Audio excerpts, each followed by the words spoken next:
Goeiemôre, dit is Dinsdag die 17de Maart. Vanoggend lees ons saam Handelinge 15 vers 8 en 9. Hier skryf Lukas: En God, die kenner van harte, het dit bevestig deurdat hy die Heilige Gees aan hulle, net soos aan ons, geskenk het. Hy het geen onderskeid getref tussen ons en hulle nie, want hy het hulle harte deur die geloof gereinig. Gister het ons gelees in Samuel dat God kyk na ons harte. God kyk na die binnekant van mense, nie na die buitekant soos wat ons as mense na mekaar kyk en mekaar beoordeel op grond van ons voorkoms nie. En hier kom Lukas en hy sê ook dat God nie net na ons harte kyk nie, dat God self die een is wat ons harte reinig.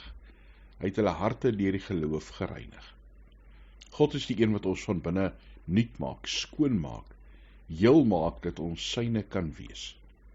Hy skenk vir ons die Heilige Gees om ons in hierdie proses van heiligmaking te help.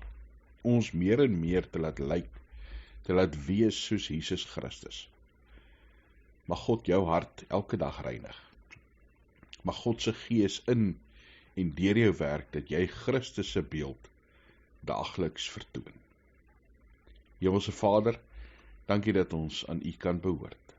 Here, maak ons van harte nuut, maak ons nuut van binne, ja, reinig ons harte deur die Gees. Dankie dat ons deur Christus se offer, se kruisdood, se opstanding, nou ook aan U kan behoort.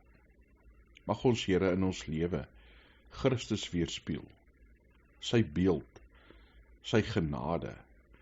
Ja, Here, dat ons na mekaar sal kyk met U oë, dat ons ook sal onthou, ons is koningskinders, ons is priesters, profete, konings, in diens van U koninkryk.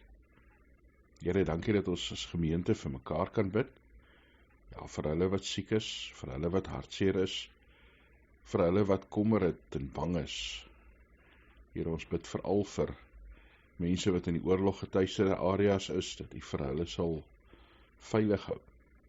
Ons bid vir soveel dele van ons land wat droog is. Ja, Here, mense wat fisiese krisisse beleef. Ook vir elkeen wat U nodig het. Dankie dat ons op U kan vertrou. In Jesus Christus se naam. Amen.